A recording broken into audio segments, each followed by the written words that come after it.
Passons à présent au personnage. Il y avait deux clans, deux castes. Regardez les synonymes. Deux clans, deux castes, deux catégories des personnages qui vivent avec Sidi Mohammed. Les personnages les ordinaires, عاديين بالنسبة لي qui le côtoient, ou les personnages qui vivent avec eux l'imagination. Simple. Ceux qui ont participé à nourrir son monde fabuleux, le monde fabuleux, écoute, le monde fabuleux. Ça veut dire on part du registre fantastique. يعني في ما كيعيش l'imagination, في ما كيعيش le rêve. عرف عندنا registre fantastique. Et la majorité du temps, on a la figure de style hyperbole, parce qu'il parle d'une façon exagérée. Pas son personnage. On a vu la voisine de rez-de-chaussée, Kenza la voyante, par ses pratiques magiques et les rituels qu'elle organise. Aussi, Abdallah, l'épicier, par ses contes fabuleux, les Kirish Maham, qui, Sidi Mohammed, le narrateur enfant. Simple. Il avait quoi?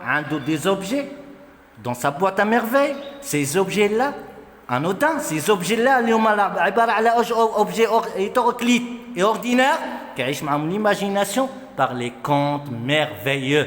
Et faites attention à faire comme Nikangoulou merveilleux. C'est un registre merveilleux, ce n'est pas fantastique. Là, il vit le bonheur.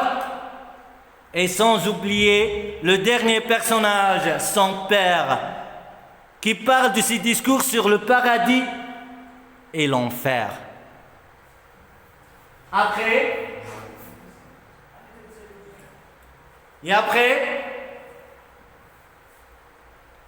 les personnages qui font partie de son quotidien, bien sûr les voisins du premier étage, Driss Aouad, le fabricant de charrues, sa femme Rahma et leur fille Zineb. N'oubliez pas la dernière personne, Zineb.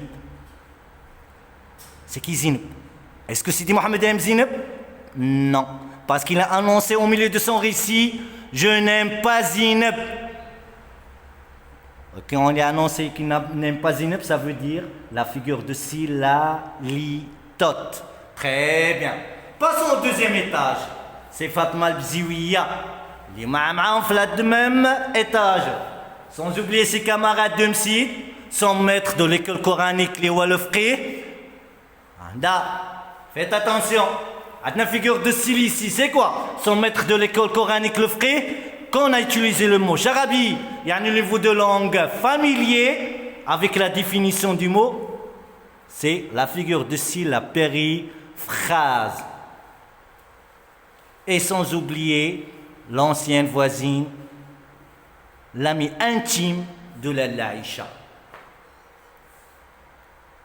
Après, on fait un petit voyage express dans l'œuvre. Il y en a entendu d'une façon globale, de la première partie à la Sidi Mohammed. On ne parle pas d'autre chose. Allez, qu'est-ce qu'il a annoncé Sidi Mohammed sur le personnage Kenza, la voyante? Il a annoncé qu'il ne comprenait rien sur elle. Je ne comprenais rien au rituel compliqué qui se déroulait au rez-de-chaussée. Elle faisait teinter leur instrument bizarre. J'entendais des you-you. Donc, quand Sidi Mohammed n'a rien compris, ça veut dire, est-ce qu'on a un narrateur adulte ou un narrateur enfant? Bien sûr, on avait un narrateur qui? Enfant. Ben blama. Regardez, les verbes à quel temps ils sont conjugués au passé. Très bien. Passons, ça c'est une séance de Gnawa. Passons directement à autre chose. C'est quoi? C'est le bain mort, c'est l'enfer d'après le discours de son père. Le bain mort, ibar ala ash. Le bain mort, ibar ala l'enfer, le Sidi Mohammed. Il a annoncé, je me sentais plus seul que jamais. J'étais de plus en plus persuadé que c'était belle. Eh bien, l'enfer. Yani chouf, la ressemblance du bain mort à quoi? À l'enfer. Je connais qui a à l'enfer. Qui parle de son discours de l'enfer? Est-ce c'est Abdeslam? Est-ce Abdallah l'épicier? Très bien. C'est le père de Sidi Mohammed. C'est Abdeslam, le tisserand. Après, Il parle de quoi? Du Msid. Le Msid et le Msid pour Sidi Mohammed dans les débuts des chapitres. Le Msid, aussi quelque chose qui n'était pas aimé par ce narrateur. Enfant, bien sûr. Il a annoncé: le matin, je me rendais au Msid selon mon habitude. Le frère avait son regard tous les mardis. Ses yeux m'étaient prémiables à aucune pitié. Je décrochai ma planchette et me mis à nommer les 2-3 versets qui étaient écrits. Regardez la façon Bachadart. Il y en a qui montrent quoi? Que le Sidi Mohammed ait toujours peur d'aller à l'école. Les débuts des chapitres, avant la fête de Ashura, n'oubliez pas, avant la fête de Ashura, Sidi Mohammed n'aime pas le Msid, mais après, il a adoré. À cause de quoi? À cause des activités scolaires. Parce qu'il est nommé chef de frotteur et comme ça, il a commencé à aimer le Msid et aimer beaucoup l'offrir. Et n'oublions pas quoi? Oui, la superstition. De qui? De la Zoubida et la Aïcha. Qui aime aller quoi? À Sidi Ali Bourghaleb. On a Fimma Kallahdo.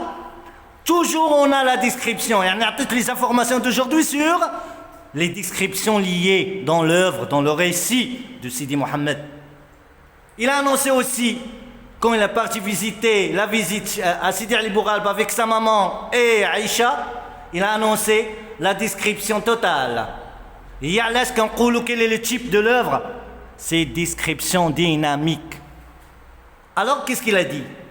Il a annoncé que le toit de tuiles vertes qui couvre le mausolée se dressait dans un tendre azur où batifolait des nuages blancs et roses en forme capricieuse. Chauffe la parole, chauffe le discours de Sidi Mohammed, il utilise des mots. Des mots très jolis qui montrent l'amour envers Sidi Ali Bourghaleb. Et maintenant, passons aux clés pour mieux lire le roman. C'est quoi ces mots-clés? C'est simple. Les informations sur le récit. Alors, le récit, c'est une série d'événements cohérents et enchaînés qui ont un début et un fin. Qui ont un début et une fin. La fin, les adna, fin heureuse ou malheureuse? Bien sûr, à la fin de l'œuvre de la boîte à merveille, on a le retour du Père. Yani le bonheur. Même si le retour du Père, Sidi Mohammed reste toujours un enfant solitaire. Parce qu'ils se sentent toujours seuls.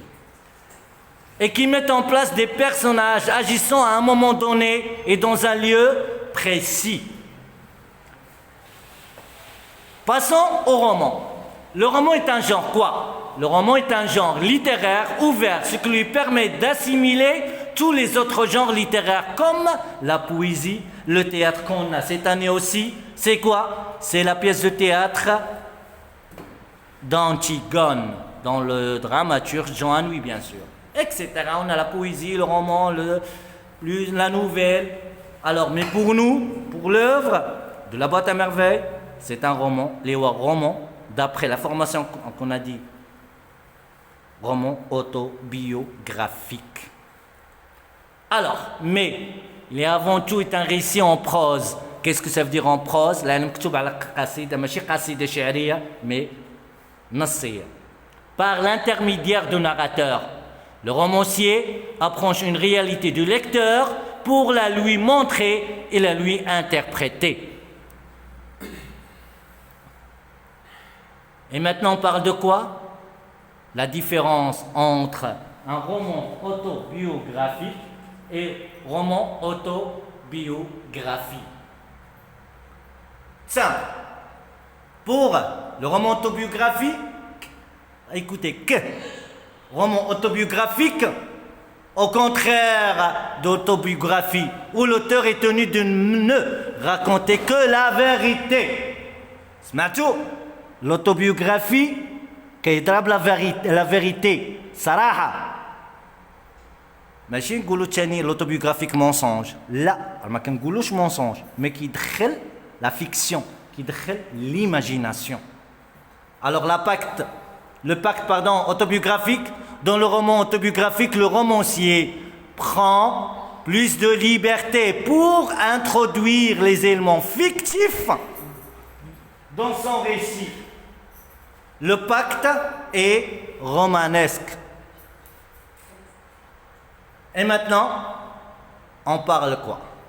La majorité du temps, la majorité des profs, il annonce que quoi? L'auteur, c'est lui-même le narrateur. Mais non, ça c'est faux. Parce qu'on a, l'auteur est différent que le narrateur. À l'âge, simple.